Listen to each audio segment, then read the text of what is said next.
Para o senhor, ser cristão é uma coisa além disso, né? É a vida. É o sentido da vida. É o gosto da vida. Então, na vida, cabe tudo. Cabe tudo.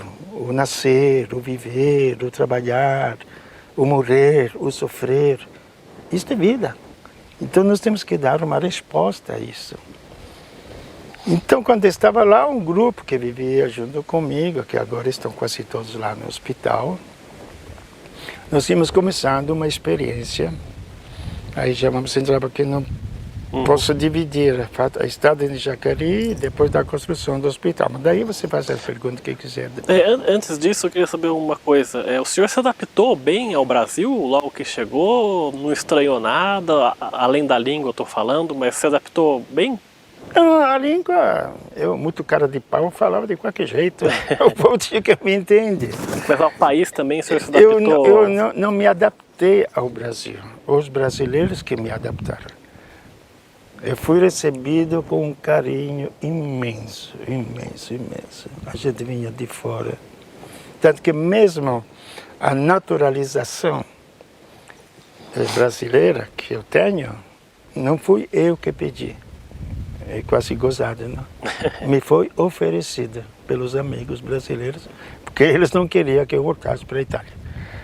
Entendeu? Queria que ficasse aqui para cima. Ficasse aqui, então, e aquilo que aqui aparece, o que eu descobri em criança, uma fraternidade universal.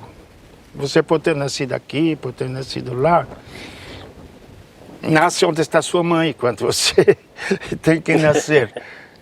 Mas um povo que te aceita, um povo que te oferece a sua cidadania, você nasce com o coração, você não nasce fisicamente só. Então, eu não tive problema de adaptação. Nenhum? Nenhuma. Porque fui recebido, lógico. Eu tinha a minha cultura, etc., mas isso na liberdade de respeitar a cultura, a maneira de ser de cada um, que a gente tem que respeitar. Se uma criança, você tem que respeitar a criança, o adulto, se é mulher, se é homem, se é velho, você tem que respeitar toda a cultura, isso é o mínimo daquilo que se chama cidadania, não é? Então, isso foi fácil a adaptação assim. E depois de passado alguns anos em Jacareí, o senhor teve a ideia de fazer o... Não, a ideia de fazer o hospital já vinha de antes. Antes. Porque, como eu estava falando, eu, como sacerdote, que neste caso, assim, eu tinha que anunciar o que é o Evangelho. O Evangelho, repito, insisto, na vida. Não o Evangelho aéreo, vazio. Se ele não entrar na tua vida, não tem sentido.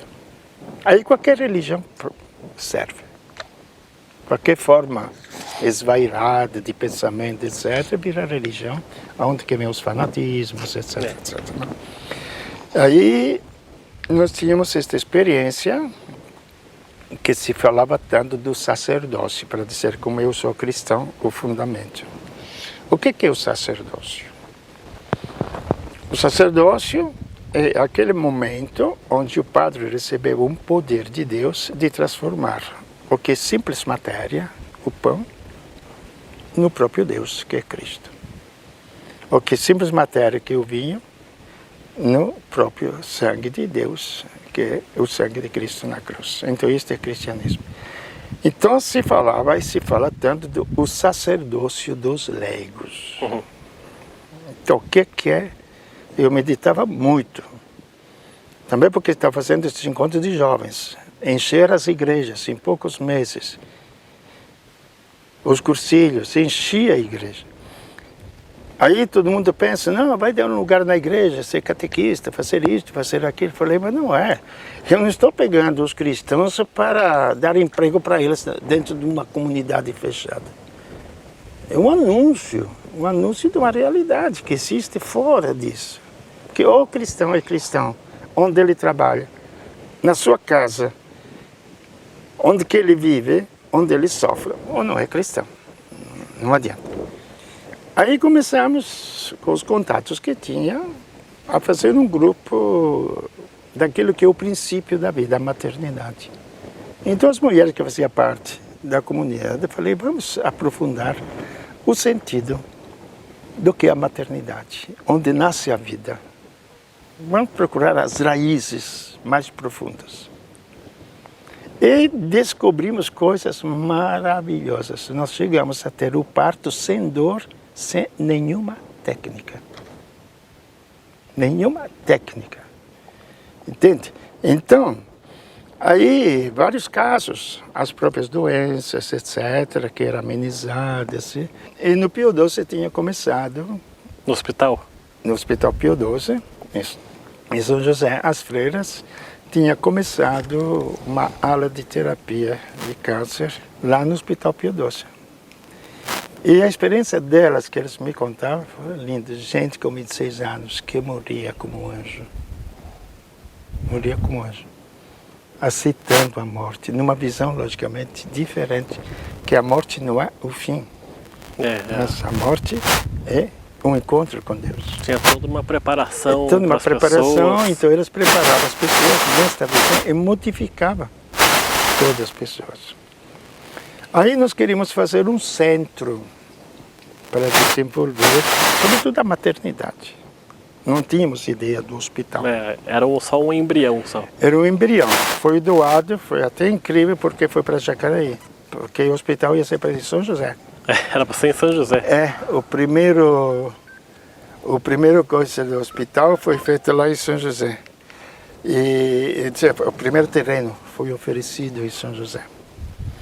Mas precisava a aprovação do prefeito. Tinha um loteamento, era no Bosque dos Eucaliptos. O pessoal da Prefeitura de São José, todos conhecidos, me conheciam bem, tinha feito cursilho, falaram, Frei, a senhora sabe quanto custa um hospital daquele lá? Falei, mais ou menos, uns 15 milhões. Eles olharam, porque pensam que padre é bobo, que não sabe administrar. Então, me disseram, Frei, sabemos que o senhor tem fé, mas quanto dinheiro tem? Falei, nem um tostão. Sabemos que o senhor tem fé, mas sem dinheiro não constrói o hospital. Falei, bom, mas eu vou construir o hospital.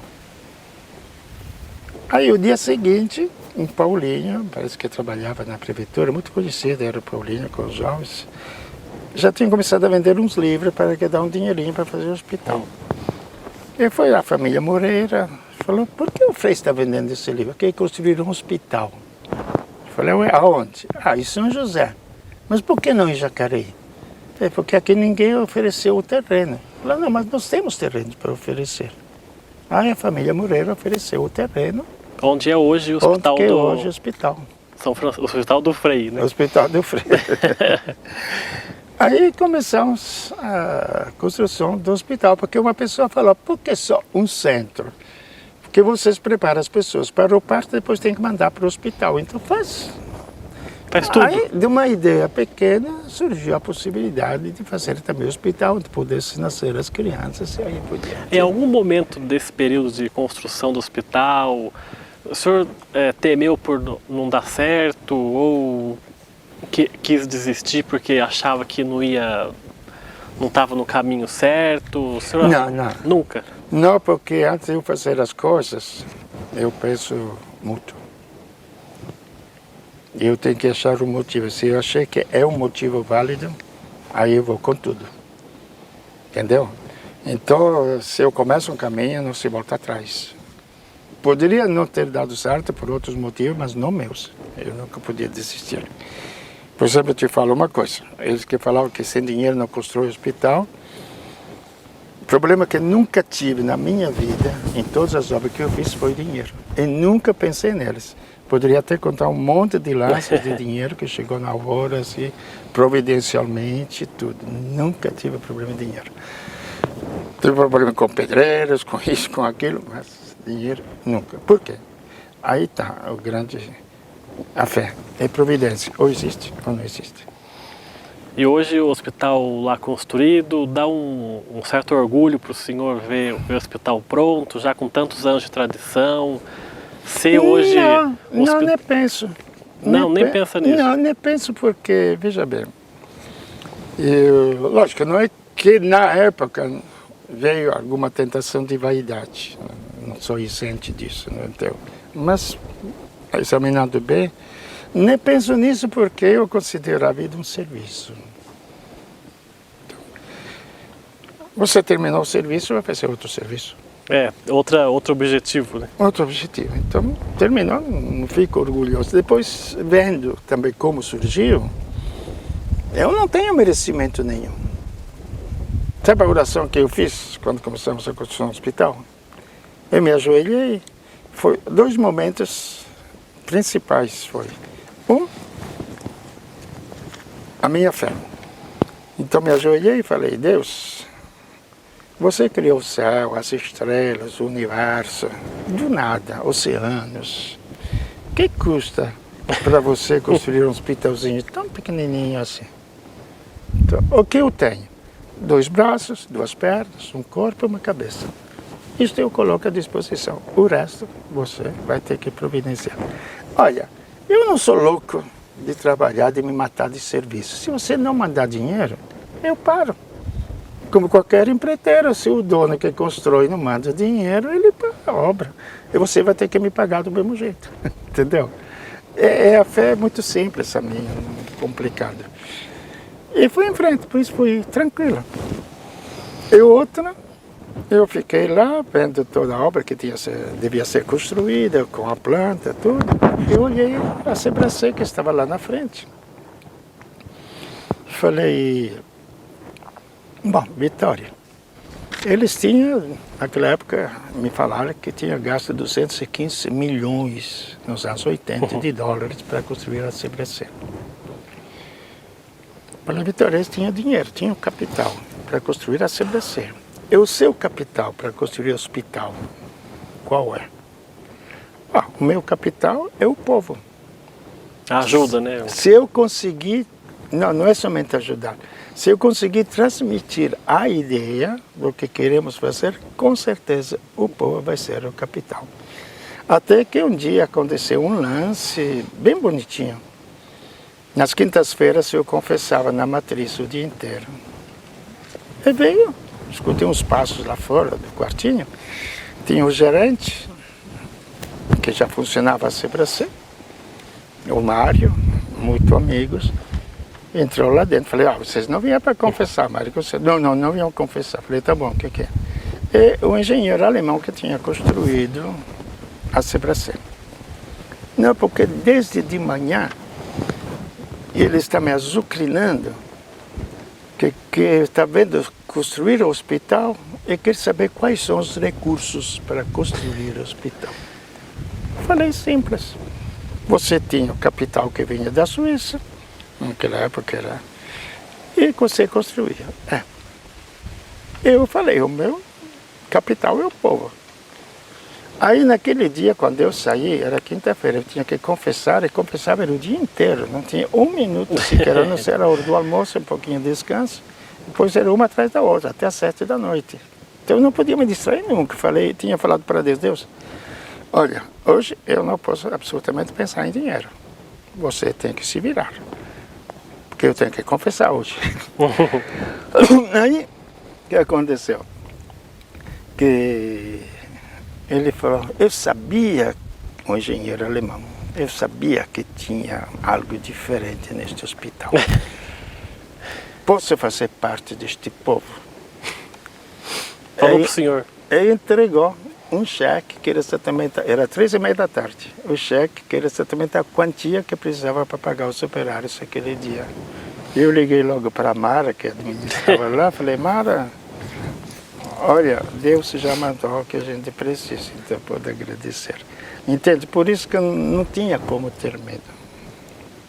Lógico, os seres humanos podem acabar com tudo, mas paciência, aquele problema da história humana. Mas por minha parte, não. E o senhor até hoje vai lá visitar o hospital, tem contato com as pessoas? Eu sou que nem Lázaro, só que Deus não deixou eu morrer para depois me ressuscitar, como fez com Lázaro. Deixou ele morrer, entrou no sepulcro e depois chamou ele para fora, para demonstrar que ele era o Senhor da vida. Ele não me deixou morrer, então não morri com a septicemia.